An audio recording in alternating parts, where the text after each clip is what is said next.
Ini kisah nyata seorang pemuda Arab yang menimba ilmu di Amerika Rabu, 22 Februari 2006 silam. Ada seorang pemuda Arab yang baru saja menyelesaikan bangku kuliahnya di Amerika. Pemuda ini adalah salah seorang yang diberi nikmat oleh Allah berupa pendidikan agama Islam, bahkan ia mampu mendalaminya. Selain belajar, ia juga seorang juru dakwah Islam. Ketika berada di Amerika, ia berkenalan dengan salah seorang Nasrani. Hubungan mereka semakin akrab, dengan harapan semoga Allah SWT memberinya hidayah masuk Islam. Pada suatu hari, mereka berdua berjalan-jalan di sebuah perkampungan di Amerika dan melintas di dekat sebuah gereja yang terdapat di kampung tersebut. Temannya itu meminta agar ia turut masuk ke dalam gereja. Semula ia berkeberatan, namun karena ia terus mendesak, akhirnya pemuda itu pun memenuhi permintaannya lalu ikut masuk ke dalam gereja dan duduk di salah satu bangku dengan hening, sebagaimana kebiasaan mereka. Ketika pendeta masuk, mereka serentak berdiri untuk memberikan penghormatan, lantas kembali duduk. Di saat itu, si pendeta agak terbelalak ketika melihat kepada para hadirin dan berkata, "Di tengah kita ada seorang Muslim. Aku harap ia keluar dari sini." Pemuda Arab itu tidak bergeming dari tempatnya. Pendeta tersebut mengucapkan perkataan itu berkali-kali, namun ia tetap tidak bergeming dari tempatnya. Hingga akhirnya pendeta itu berkata, "Aku minta ia keluar dari sini dan aku menjamin keselamatannya." Barulah pemuda ini beranjak keluar. Di ambang pintu ia bertanya kepada sang pendeta, "Bagaimana Anda tahu bahwa saya seorang Muslim?" Pendeta itu menjawab, "Dari tanda yang terdapat di wajahmu." Kemudian ia beranjak hendak keluar, namun sang pendeta ingin memanfaatkan keberadaan pemuda ini, yaitu dengan mengajukan beberapa pertanyaan. Tujuannya untuk memojokkan pemuda tersebut dan sekaligus mengkokohkan markasnya. Pemuda Muslim itu pun menerima tantangan debat tersebut. Sang pendeta berkata, "Aku akan mengajukan kepada Anda 22 pertanyaan dan Anda harus menjawabnya dengan tepat." Si pemuda tersenyum dan berkata, "Silahkan." Sang pendeta pun mulai bertanya, "Satu sebutkan satu yang tiada duanya. Dua yang tiada tiganya. Tiga yang tiada empatnya. Empat yang tiada limanya. Lima yang tiada enamnya. Enam yang tiada tujuhnya. Tujuh yang tiada delapannya. Delapan yang tiada sembilannya. Sembilan yang tiada sepuluhnya. 10 sesuatu yang tidak lebih dari 10. 11 yang tiada 12-nya. 12 yang tiada 13-nya. 13 yang tiada 14-nya. 14 sebutkan sesuatu yang dapat bernafas namun tidak mempunyai ruh. 15 apa yang dimaksud dengan kuburan berjalan membawa isinya. 16 siapakah yang berdusta namun masuk ke dalam surga. 17 sebutkan sesuatu yang diciptakan Allah namun dia tidak menyukainya. 18 sebutkan sesuatu yang diciptakan Allah dengan tanpa ayah dan ibu. 19 siapakah yang tercipta dari api, siapakah yang diazab dengan api dan siapakah yang terpelihara dari api.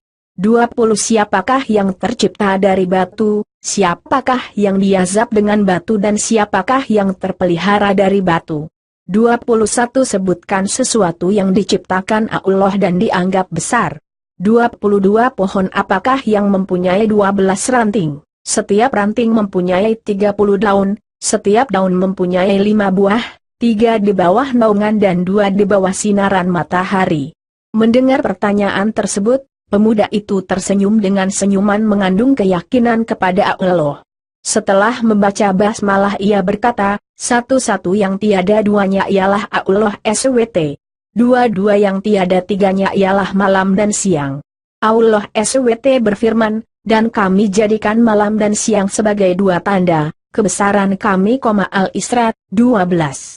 Tiga yang tiada empatnya adalah kehilafan yang dilakukan Nabi Musa ketika Khidir menenggelamkan sampan, membunuh seorang anak kecil dan ketika menegakkan kembali dinding yang hampir roboh.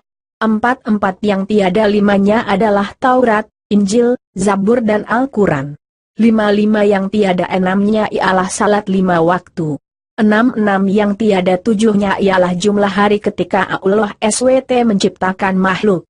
77 yang tiada delapannya ialah langit yang 7 lapis. Allah SWT berfirman, yang telah menciptakan 7 langit berlapis-lapis. Kamu sekali-kali tidak melihat pada ciptaan Rabb yang Maha Pemurah sesuatu yang tidak seimbang. Al-Mulk 3. 88 yang tiada sembilannya ialah malaikat pemikul arsy Rahman. Allah SWT berfirman, dan malaikat-malaikat berada di penjuru-penjuru langit. Dan pada hari itu 8 orang malaikat menjunjung arsy Rabbmu di atas kepala mereka. Al-Haqqah 17. 99 yang tiada sepuluhnya adalah mujizat yang diberikan kepada Nabi Musa, tongkat, tangan yang bercahaya, angin topan, musim paceklik, katak, darah, kutu dan belalang. 10 sesuatu yang tidak lebih dari 10 ialah kebaikan. Allah SWT berfirman, barang siapa yang berbuat kebaikan, maka untuknya 10 kali lipat. Al-An'am 160. 11 yang tiada 12-nya ialah jumlah saudara-saudara Yusuf. 12 yang tiada 13-nya ialah mujizat Nabi Musa yang terdapat dalam firman Allah, dan, ingatlah, ketika Musa memohon air untuk kaumnya, lalu kami berfirman, pukullah batu itu dengan tongkatmu lalu memancarlah daripadanya 12 mata air. Al-Baqarah 60. 13 yang tiada 14-nya ialah jumlah saudara Yusuf ditambah dengan ayah dan ibunya. 14 adapun sesuatu yang bernafas namun tidak mempunyai ruh adalah waktu subuh. Allah SWT berfirman, dan waktu subuh apabila fajarnya mulai menyingsing. At-Takwir 18. 15 kuburan yang membawa isinya adalah ikan yang menelan Nabi Yunus AS.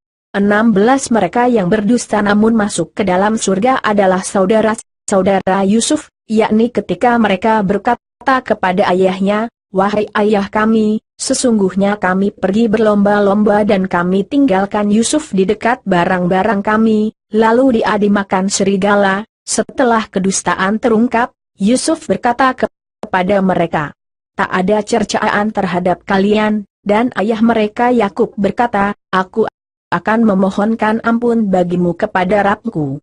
Sesungguhnya dialah yang maha pengampun lagi maha penyayang. 17 sesuatu yang diciptakan Allah namun tidak diasukai adalah suara keledai. Allah SWT berfirman, sesungguhnya sejelek-jelek suara adalah suara keledai. Luqman 19. 18 makhluk yang diciptakan Allah tanpa bapak dan ibu adalah Nabi Adam, malaikat, unta Nabi Salih dan kambing Nabi Ibrahim. 19 makhluk yang diciptakan dari api adalah iblis, yang diazab dengan api ialah Abu Jahal dan yang terpelihara dari api adalah Nabi Ibrahim. Allah SWT berfirman, wahai api, dinginlah dan selamatkan Ibrahim. Al-Anbiya 69. 20 makhluk yang terbuat dari batu adalah unta Nabi Salih, yang diazab dengan batu adalah tentara bergajah dan yang terpelihara dari batu adalah Ashabul Kahfi, penghuni gua. 21 sesuatu yang diciptakan Allah dan dianggap perkara besar adalah tipu daya wanita, sebagaimana firman Allah SWT, sesungguhnya tipu daya kaum wanita itu sangatlah besar. Yusuf 28. 22 adapun pohon yang memiliki 12 ranting setiap ranting mempunyai 30 daun, setiap daun mempunyai 5 buah, 3 di bawah teduhan dan 2 di bawah sinaran matahari. Maknanya, pohon adalah tahun, ranting adalah bulan, daun adalah hari dan buahnya adalah salat yang 5 waktu, 3 dikerjakan di malam hari dan 2 di siang hari. Pendeta dan para hadirin merasa takjub mendengar jawaban pemuda muslim tersebut. Kemudian ia pamit dan beranjak hendak pergi. Namun ia mengurungkan niatnya dan meminta kepada pendeta agar menjawab satu pertanyaan saja. Permintaan ini disetujui oleh sang pendeta. Pemuda ini berkata, apakah kunci surga itu? Mendengar pertanyaan itu, lidah sang pendeta menjadi keluh, hatinya diselimuti keraguan dan rona wajahnya pun berubah. Ia berusaha menyembunyikan kekhawatirannya, namun hasilnya nihil. Orang-orang yang hadir di gereja itu terus mendesaknya agar menjawab pertanyaan tersebut, namun ia berusaha mengelak. Mereka berkata, Anda telah melontarkan 22 pertanyaan kepadanya dan semuanya ia jawab, sementara ia hanya memberimu satu pertanyaan namun Anda tidak mampu menjawabnya. Pendeta tersebut berkata, sungguh aku mengetahui jawaban dari pertanyaan tersebut, namun aku takut kalian marah. Mereka menjawab, kami akan jamin keselamatan Anda. Sang pendeta pun berkata, jawabannya ialah, asyhadu an la ilaha illallah wa asyhadu anna Muhammadar Rasulullah. Lantas sang pendeta dan orang-orang yang hadir di gereja itu pun langsung memeluk agama Islam. Allahu Akbar. Sungguh Allah telah menganugerahkan kebaikan dan menjaga mereka dengan Islam melalui tangan seorang pemuda muslim yang bertakwa. Semoga kisah nyata ini dapat menambah kuat iman kita sebagai seorang muslim. Dan jika kisah nyata ini dibaca oleh orang non-muslim, semoga dia sadar dan memeluk agama yang paling benar, agama Allah SWT.